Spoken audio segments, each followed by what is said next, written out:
Bienvenidos y bienvenidas a el mini teórico del capítulo 6, uno de los más lindos de todo el libro.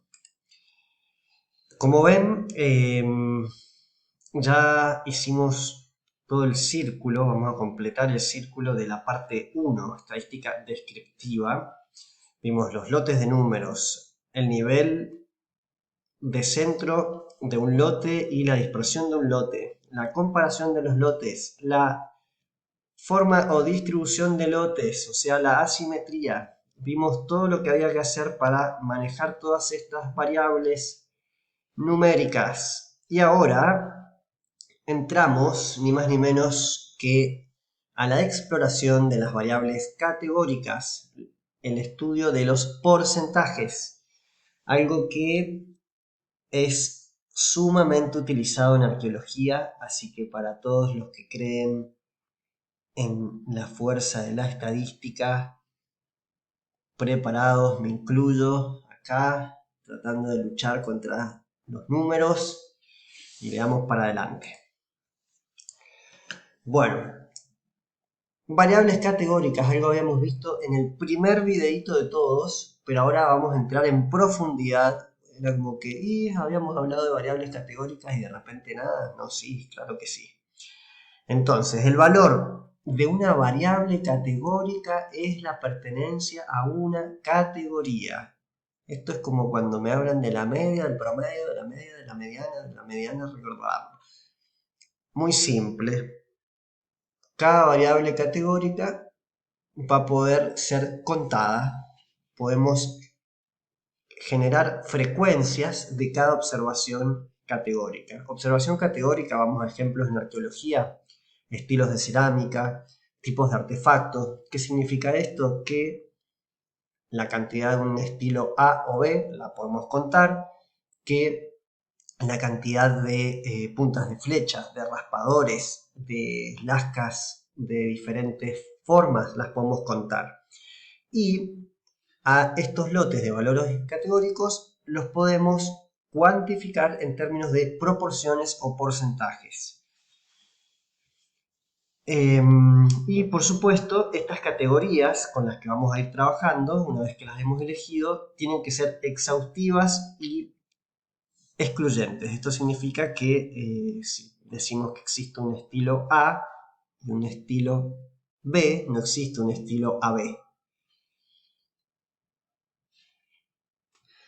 Bien, vamos entonces a un ejemplo concreto, específicamente con cerámica, donde, por ejemplo, para un lote de 100 tiestos, 100 fragmentos, usamos la variable categórica del tipo de decoración y vemos que si, por ejemplo, 50 de esos tiestos pertenecen a la categoría inciso, entonces esto va a significar que la otra mitad va a ser no incisos. Vamos a tener un 50% de fragmentos incisos y otro 50% de fragmentos no incisos. Una característica también de estas variables categóricas es que permite ir trabajando en subgrupos. Así como en algún momento habíamos explorado lotes comparando sitios y después materias primas, por ejemplo, con las variables categóricas podemos además subdividir ese lote, por ejemplo, en las categorías inciso y no incisos, y combinarlo haciendo un análisis de la variable numérica y continua como el espesor, la longitud, etc. Por supuesto, esto va a tener que ver con el tipo de pregunta de investigación. Si por ejemplo ya estamos trabajando con cerámica, ¿para qué nos puede ayudar saber el tipo de decoración de una cerámica y saber el espesor de una cerámica?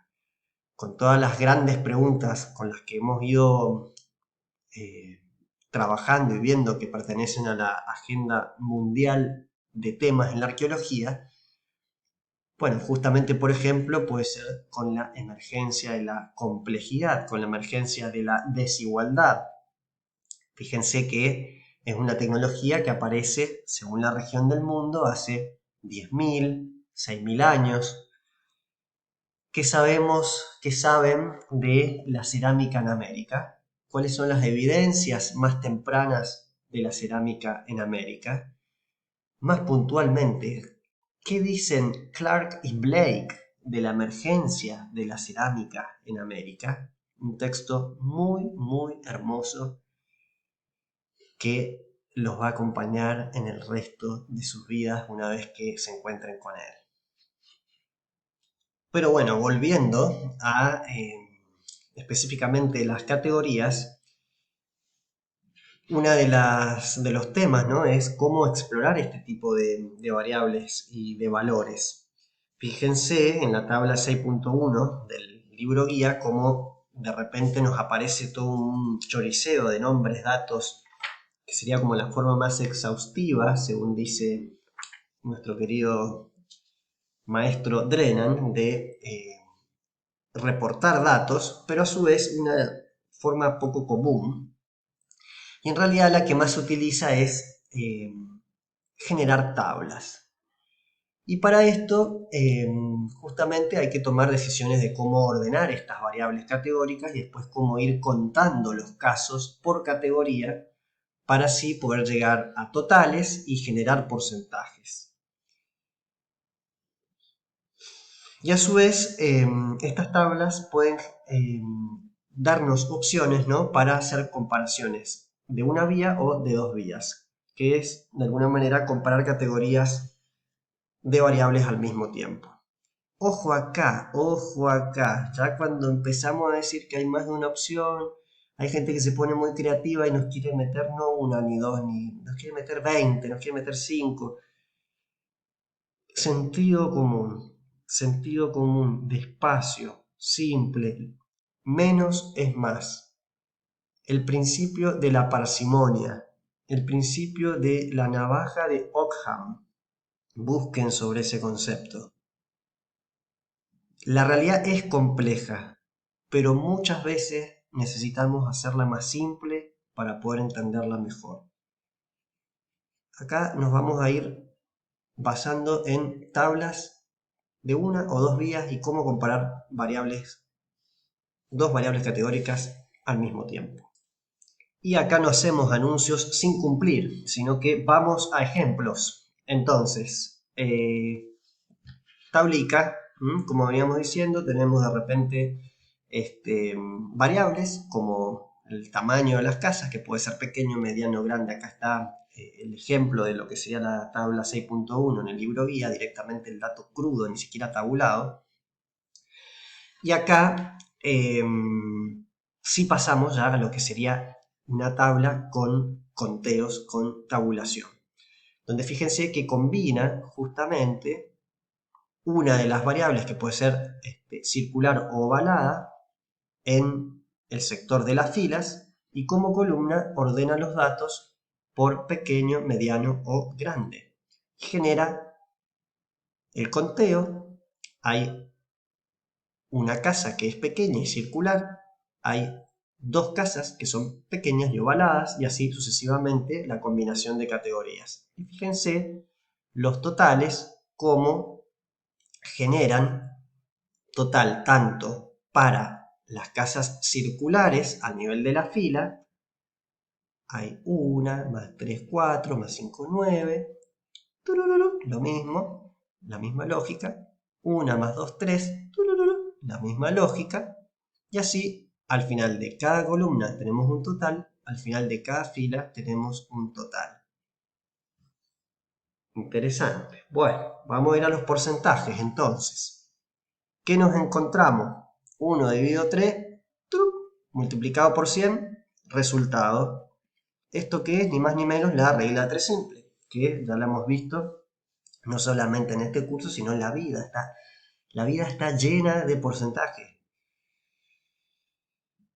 La vida argentina habla de un porcentaje muy especial todo el tiempo. La inflación, la hiperinflación. ¿Cuál es la definición de hiperinflación según tal o cual? Bueno, ¿cuál es la inflación que tienen todos los países? ¿Por qué es bueno tener un poquito de inflación? Pero vamos a seguir con la arqueología, que es 10.000 veces más lindo. Y entonces, fíjense cómo los totales de los porcentajes nos suma 100%, tanto en columna, pero acá no en fila porque nos saca un promedio de los porcentajes. En este caso sí nos ha generado un total por fila y un promedio por columna. Acá cabe destacar, ya venimos hablando de ciertos perfiles psicológicos en el manejo de números, entonces hay mucho tema con el redondeo, hay en estos capítulos cuadros bastante reveladores sobre el uso del redondeo, y fíjense que no es un tema grave cuando se hacen este tipo de sumas, eh, que nos quede un 99,9 o un 100,1%, eso es común, y no hace falta ponerse como muy enérgico en este tema. Es más, yo acá también reforzaría esta idea, que ya la he mencionado, de, de que este segundo decimal es absolutamente innecesario. En este caso está, digamos, para que nos quede claro cómo se completa la suma del 100%, pero siguiendo estas reglas del redondeo,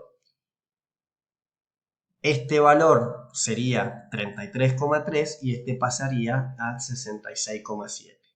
Estos temas, para que no se haga largo, es importante que los lean y los incorporen. No vamos a entrar tanto en detalle de cuáles son las tres simples reglas por las cuales un decimal queda en 5 o se redondea hacia arriba o hacia abajo. Ahora bien, siempre hay como avioncitos a chorro que pretenden firmemente, ¿no?, que van por la vida a toda velocidad.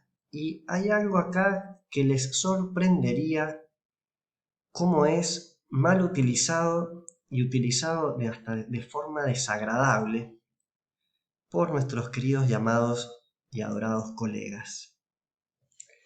No es lo mismo lo que está sucediendo al final de esta columna, perdón, al final de estas filas y al final de las columnas. Yo acá puedo comparar de forma muy simple, para el tipo de casas pequeñas, qué porcentaje tengo de esas casas que son circulares y ovaladas. Y esto me da un total del 100% y es algo muy claro. Acá eso no está claro. Yo acá no estoy entendiendo, no estoy viendo los valores asociados a un total.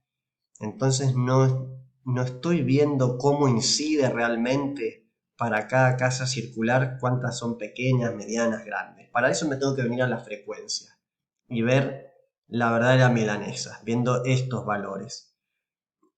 Esto que vemos acá es lo mismo que vemos acá, nada más que lo hemos orientado para que nos dé un total acá del 100% y ahí sí podemos hacer énfasis dentro de las casas circulares qué porcentaje tenemos de pequeñas, medianas y grandes.